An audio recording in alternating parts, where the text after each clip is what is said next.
সত্যিই বর্ষাকাল বলে কোনো ঋতু নেই? আর চারদিকে এরকম রং বেরঙের গাছ কোথা থেকে এলো? আমাদের মতো দেশে থাকা লোকের কাছে এটা খুবই আশ্চর্যের বিষয়, তাই না? চলো আজ তোমাদের সাথে শেয়ার করি নিউ জার্সিতে সারা বছর ধরে কেমন ওয়েদার থাকে। সো হ্যালো এভরিওয়ান, কেমন আছো সবাই? আমি Nilanjana and a very warm welcome to my channel. এটা আমাদের বাড়ি থেকে বেরিয়ে একদম সামনে, কমিউনিটির ভেতরের জায়গা। কদিন আগে অবধি ঠিক এরকম চারদিক সবুজে ঘেরা ছিল, আর যেই অক্টোবর মাসটা পড়লো অমনি সব গাছের রং আস্তে আস্তে পরিবর্তন হতে শুরু করলো। আর তারপর অক্টোবর মাসের শেষের দিকে যেই হালকা হালকা ঠান্ডাটা বেশ জাঁকিয়ে পড়ছে, সব গাছের রং পরিবর্তন হয়ে ঠিক এরকম রং বেরঙের গাছে ভরে উঠল পুরো নিউ জার্সি। শীতকালের পাতা ঝরা ম্যারম্যারে সাদা কালো দিনগুলো আসার আগে এ যেন এক সেই ফুরফুরে খুশির হাওয়া। প্রকৃতির এরকম সাজ আমার জীবনে তো এই প্রথমবার দেখা।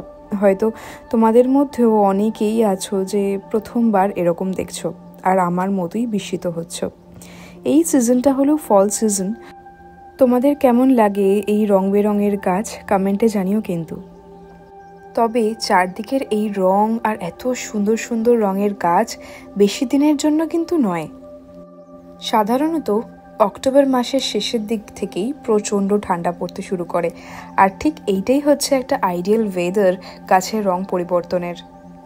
এত সুন্দর একটা পরিবেশ শুধুমাত্র 2 সপ্তাহের অতিথি, তারপরেই সব শেষ। তাই চলো ঘুরে আসি একটা নিউ জার্সির খুব ফেমাস পার্ক থেকে, আর দেখে আসি যে ওখানে ফল কালার্স কীরকম দেখা যাচ্ছে।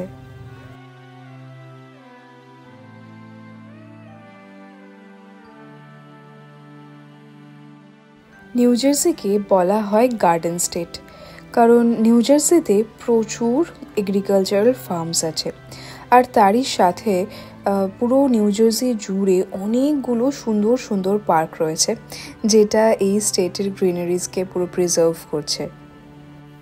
আজ আমরা যে পার্কটাতে এই ফল কালার্স দেখার জন্য যাচ্ছি, সেই পার্কটা একটা বিশাল জায়গা জুড়ে। আর এই পার্কটার একটা অনেক গুরুত্বপূর্ণ ভূমিকা রয়েছে আমেরিকার স্বাধীনতা যুদ্ধে।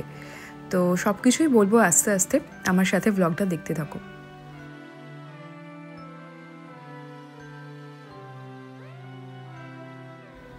অক্টোবর মাসের শেষের দিকে, পার্টিকুলারলি ঠিক এই সময়টাতে নিউ জার্সির যে কোনো প্রান্তে ড্রাইভ করতে করতে চলে গেলে এত সুন্দর রাস্তার দুপাশে গাছের রং দেখা যায় যে কোনো পার্টিকুলার ডেস্টিনেশনে যাওয়ার দরকার লাগে না, পুরো জার্নিটাই এনজয় করা যায়।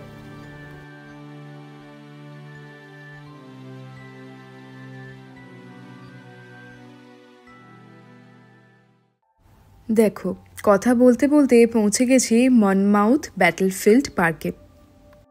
তাহলে এবার বলি যে নিউ জার্সিতে সারা বছর ধরে ওয়েদার কেমন থাকে। আমরা যেমন ছোটবেলা থেকে শিখে এসেছি যে আমাদের দেশে 6টা ঋতু, কিন্তু এখানে এসে দেখলাম যে এই দেশে 4টে ঋতু: গ্রীষ্মকাল, হেমন্তকাল, শীতকাল আর বসন্তকাল। আর প্রত্যেকটা ঋতুই খুবই প্রমিনেন্ট।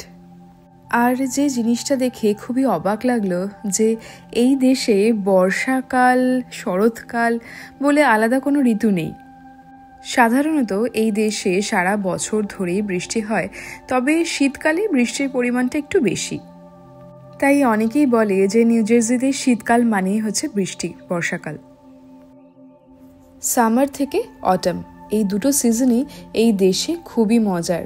এই সময়ে এখানকার লোকেরা সব থেকে বেশি ঘুরতে যায়, ট্রাভেলিং করে আর আউটডোর অ্যাক্টিভিটিস করে।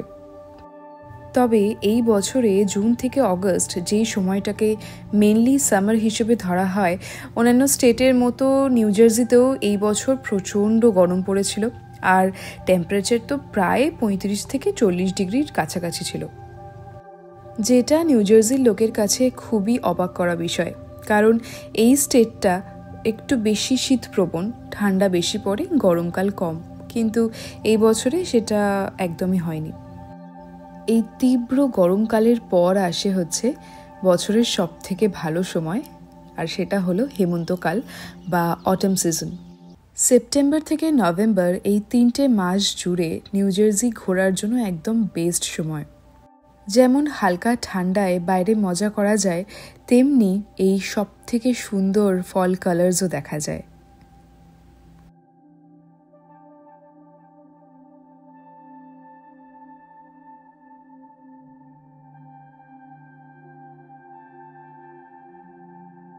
এই সময় এই গাছের রং পরিবর্তন যেন শহরটারই আমেজটা পুরো বদলে দেয়।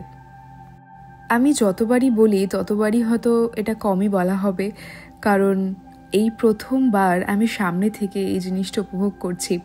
আর সবাই আমার বন্ধুরা বলেছিল যে ইস্ট কোস্টে গেলে ফল সিজন দেখতে পারবি, খুব সুন্দর লাগবে। আর সত্যিকারে এই বছরে এটা সামনে থেকে দেখতে পেয়ে আমি যে কি খুশি হয়েছি কি বলবো। এই পার্কে ঢোকার কোনো টিকিট নেই, সবার জন্যই ফ্রি। আর এই পার্কে ঢোকার পরে সামনেই একটা মিউজিয়াম আছে, আর সেখান থেকেই আসল গল্পটা জানলাম এই পার্কটার মাহাত্ম্য কী, নিউ জার্সির ইতিহাসে, বা বলতে পারো মানে আমেরিকার স্বাধীনতার ইতিহাসে।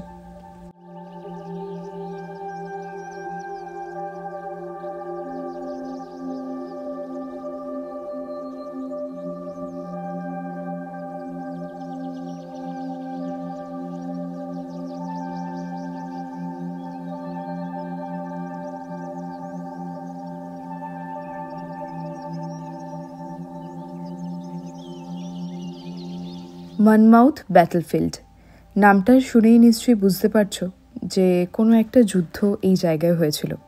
একদমই ঠিক। নিউ জার্সির এই ব্যাটলফিল্ডে আমেরিকান বাহিনী, নাম তখন ছিল কন্টিনেন্টাল আর্মি, প্রতিদ্বন্দ্বিতা করেছিল ব্রিটিশ বাহিনীর। আর জর্জ ওয়াশিংটনের নেতৃত্বে আমেরিকান বাহিনী ব্রিটিশ বাহিনীকে প্রতিরোধ করতে সফল হয়েছিল। ব্রিটিশরা এই যুদ্ধে পরাজয় হয়ে যুদ্ধক্ষেত্র ছাড়তে বাধ্য হয়েছিল। এই যুদ্ধের পর ব্রিটিশরা এক বড়সড় ধাক্কা খায় এবং তারা বুঝতে পারে যে আমেরিকানরাও এবার প্রতিদ্বন্দ্বিতার জন্য প্রস্তুত। তাই আমেরিকার স্বাধীনতা সংগ্রামের ইতিহাসে এই মনমাউথের যুদ্ধ ছিল একটা মাইলস্টোন, এটা বলা যেতেই পারে। আর বর্তমানে এই ইতিহাসের এক টুকরো বাঁচিয়ে রেখেছে এই মিউজিয়াম। এছাড়াও যুদ্ধের স্মৃতিচিহ্ন, মানে যুদ্ধে ব্যবহৃত অস্ত্রশস্ত্র, কামান থেকে শুরু করে আরও অনেক জিনিস এখানে প্রদর্শন করা হয়েছে।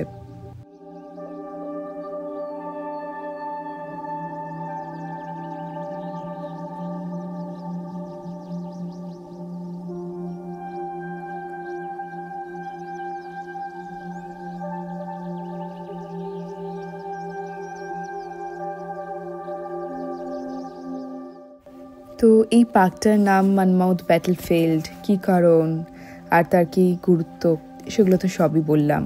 এবার আবার ফিরে আসি নিউ জার্সিতে সারা বছর ওয়েদার কেমন থাকে। লাস্ট বলেছিলাম যে এখানকার অটম সিজনের কথা, যেটা সাধারণত স্টে করছে সেপ্টেম্বর থেকে নভেম্বর অবধি।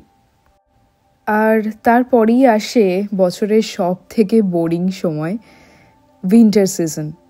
সব রং মুছে গিয়ে গাছের পাতা ঝরে একেবারে সে মনে হয় যেন অদ্ভুতুরে অবস্থা। বিকেল 4:30-5টা বাজলেই পুরো অন্ধকার ঘুটঘুট করবে চারদিক, রাস্তায় একটাও লোক দেখা যায় না। এ যেন মনে হয় সে রাত কত বড়, শেষ আর হচ্ছে না। গরমকালে যেমন ডেলাইট সেভিং অন থাকার কারণে রাত 9টা অবধি আলো থাকে, তেমনি শীতকালে আবার এই ডেলাইট সেভিংটা যেহেতু শেষ হয়ে যায়, তাই বিকেল 4:30-5টা বাজলেই পুরো ঘুটঘুট করবে অন্ধকার। দিন রাত্রির এতটাই বেশি ডিফারেন্স শীতকালে আর গরমকালে, মানে সেটা মানিয়ে নেওয়াটা আমাদের পক্ষে খুবই ডিফিকাল্ট। নইলে তো অনেকের মনে হতেই পারে যে বিকেল 5টাতেই তো সন্ধে হচ্ছে, ইন্ডিয়াতে তো এরকম 5:30-6টাতেই সন্ধে হতো, তাহলে আর নতুন কি আছে। নতুনটা এখানে আসার পর লেগেছে, যখন গরমকালে রাত 9টা অবধি আলো থাকবে আর মানে আলো থাকতে থাকতে আমরা ডিনার করে ঘুমিয়ে পড়বো, আর শীতকালে বিকেল 4টের সময় 5টার সময় অন্ধকার হয়ে যাচ্ছে। এই দুটোর মধ্যে যে কোনোভাবেই কোনো মিল খুঁজে পাই না আমরা। সেই কারণেই একটা মনে হয় অবসাদগ্রস্ত লাগে, এত বড় রাত, এটা মেনে নেওয়াটা একটু ডিফিকাল্ট হয়ে পড়ে। তবে এই শীতকালেই আবার এই পুরো শহর সেজে ওঠে ক্রিসমাসের জন্য। অনেক জায়গায় সুন্দর সুন্দর আলো দেয়, কত ক্রিসমাস ভিলেজ, সুন্দর সুন্দর দোকান বসে।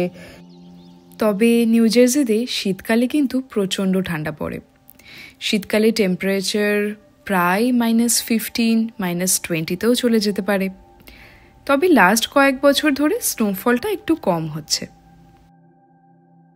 তাই এতটা ঠান্ডায় ক্রিসমাসের লাইটিং দেখতে যাওয়া, এটাও এখানকার সাধারণ মানুষের কাছে একটা অ্যাডভেঞ্চার বলতে পারো।